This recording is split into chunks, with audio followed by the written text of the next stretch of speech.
Здравствуйте, дорогие друзья! Я рада вас приветствовать на моем канале. Сегодня в данном видео по многочисленным просьбам я делаю торт Наполеон. Готовится этот торт из слоеного теста. Я в этом видео покажу вам, как сделать очень быстрое домашнее слоеное тесто. Торт получается необыкновенно вкусный по этому рецепту. В качестве крема я буду использовать крем Дипломат. И все покажу и расскажу в данном видео со всеми подробностями, как он готовится. Итак, здесь у меня 800 грамм муки, 400 грамм очень холодного сливочного масла, можете даже в морозилку его положить. Я обваливаю вот так вот кусочки масла в муке и натираю сразу же, ничего здесь не жду, его на терке, это масло. И по мере натирания я также уже получившуюся стружку я перемешиваю равномерно с мукой. Долго я здесь ничего не вымешиваю, просто как бы объединяю. Вот так слегка перетираю между ладоней. Это делаю очень быстро, чтобы ни в коем случае у меня не нагрелось масло, иначе потом тесто затянется и будет таким жестким очень. Здесь у меня 2 яйца среднего размера, холодных очень, тоже из холодильника. 100 мл ледяной воды, очень холодной воды, размешиваю также с яйцом. Туда же я добавляю 200 грамм сметаны 10% жирности. Вы можете взять жирный йогурт также. У меня очень холодная сметана, поэтому она вот так выглядит. И добавляю туда половину чайной ложки соли, без горки. Выливаю сейчас всю жидкую смесь в муку с маслом. И очень быстро соединяю эти ингредиенты. Я ничего не вымешиваю.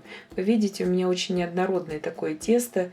Как можно меньше нужно работать с этим тестом. Просто объединяем в общий комок. Видите, вот такое тесто у меня получилось.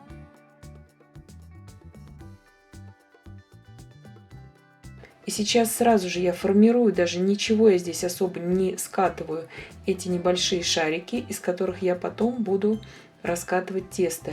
И убираем сейчас эти шарики в холодильник минимум на час. Я же уберу на ночь. После того, как ночь тесто постоит в холодильнике, при раскатывании его уже не требуется мука. Если вы через час будете работать с этим тестом, нужно будет через час, через два еще припылять мукой поверхность. После ночи в холодильнике это тесто никогда не требует того, чтобы припыляли поверхность мукой. И убираем сейчас эти шарики в холодильник минимум на час. Я вот так вот вырезала такие квадратики из бумаги для выпечки и раскатываю примерно по 22 сантиметра вот эти вот слои.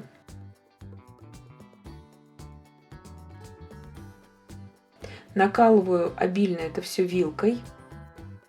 На обратной стороне противня выпекаю сейчас эти 2 коржа примерно 10 минут при температуре 220 градусов Цельсия. Вверх-вниз без конвекции. Я не люблю сразу вырезать в сыром виде еще это тесто. Оно немного стягивается.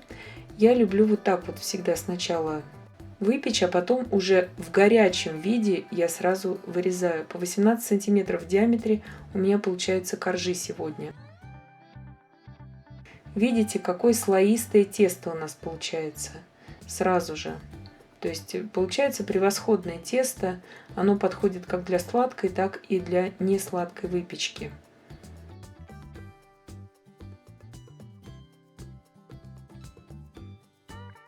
И таким же образом в горячем виде сразу же вырезаем. Если будете в холодном виде вырезать, коржи будут очень сильно ломаться. Итак, я выпекаю 16 коржей. Я из заготовок делала 15, но я потом их просто немножко уменьшила в размере, потому что для моего диаметра они мне оказались очень большими. Раскатываем мы это тесто где-то примерно в 2 мм, не толще. 3 это уже максимум. 16 коржей по 18 сантиметров у меня получилось и большое количество обрезков. Я просто хотела здесь украсить Наполеон обычным способом. Здесь я сделала крем Дипломат. Как он готовится, смотрите. Понадобится нам для этого крема все продукты для заварной основы, которые вы видите на экране. Еще нам понадобится 300 мл сливок, но это я уже буду вводить их позже, когда заварная основа остынет. Здесь в ковшике у меня 350 мл молока я нагреваю до кипения, 2 яйца среднего размера, 200 грамм сахара, 50 грамм кукурузного крахмала, пакетик ванильного сахара 8 грамм, 150 миллилитров молока просто для разведения крахмала и 100 грамм сливочного масла. Это все нам нужно для заварной основы. Яйца, каждое яйцо по 50 грамм. Добавляю туда сразу пакетик ванильного сахара в яичную смесь и 200 грамм обычного сахара. Сейчас я все это перемешиваю. Молоко тем временем в ковшике нагревается до кипения. Готовится этот крем совсем несложно. Главное знать пропорции и как правильно все это соединить. Крахмал я соединяю с молоком, чтобы ни одного комочка крахмала у меня не осталось.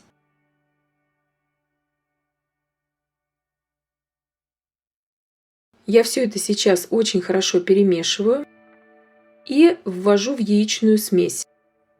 Это делается очень быстро и несложно. Крахмал весь разошелся полностью в молоке, и также желтки полностью разошлись с сахаром.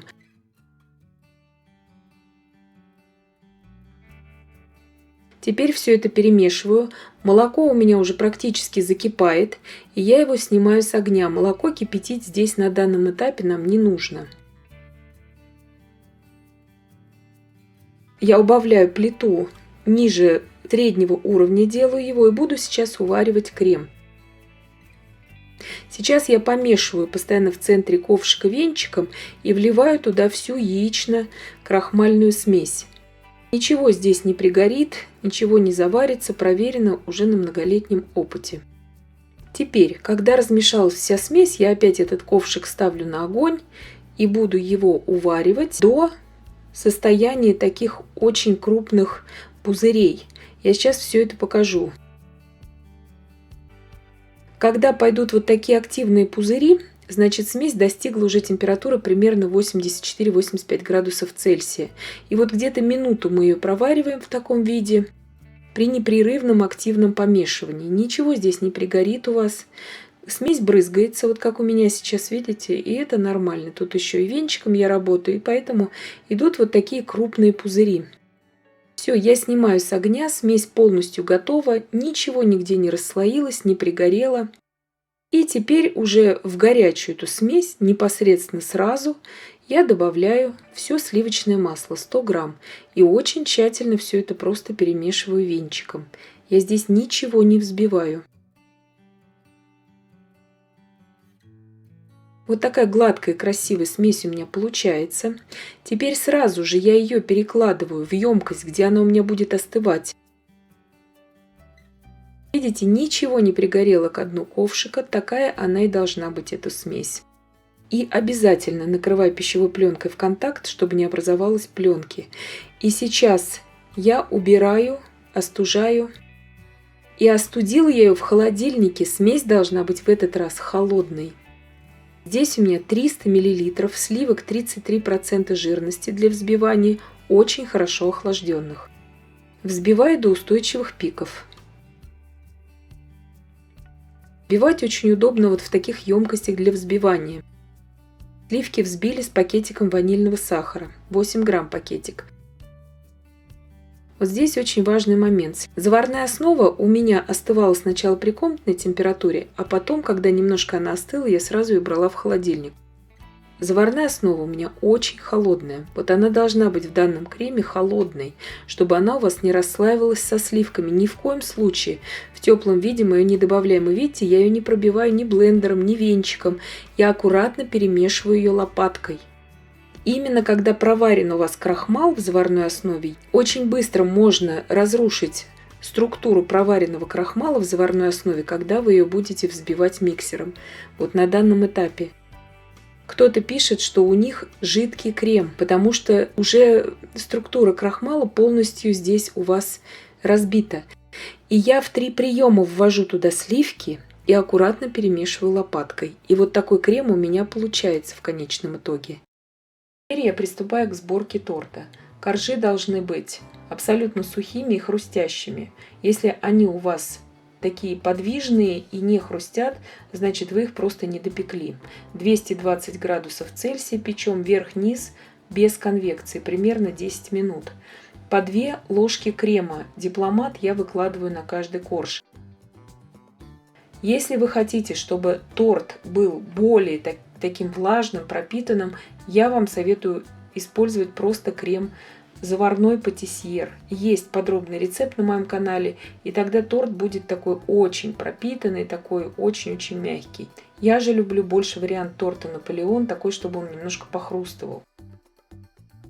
Если вы будете выпекать диаметр, допустим, 24 сантиметра, у вас получится примерно 12 коржей, 26 сантиметров 10 коржей из этого же количества теста. Но раскатывать нужно, конечно же, тонко. Сейчас я уложила уже 16 корж.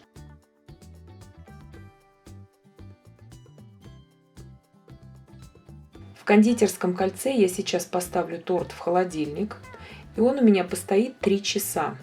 Он уже будет превосходно нарезаться после этого, и будут такие похрустывающие слегка коржи, как я люблю. У меня прошло ровно 3 часа. Я достала заготовку из холодильника. Тортик уже достаточно стабильный. Я слегка разравниваю все это шпателем или линейкой. И сразу же посыпаю его крошкой. Крошка готовится элементарно. Тоже здесь никакие электрические приспособления для этого не нужны. Я просто в пакете или просто руками измельчаю, или же скалкой. Все это делается предельно просто и быстро. Посыпаю торт, как он и выглядит в классическом варианте, просто крошкой от коржей. Если же вам нужно украшать этот торт кремом или мастикой, его нужно поставить под небольшой гнет, чтобы он у вас полностью выровнялся. И тогда уже обносить его ганашем либо кремом и покрывать уже потом мастикой. Вот так нарезается торт спустя 3 часа. Если он у вас постоит ночь в холодильнике, он будет необыкновенно мягким и сочным.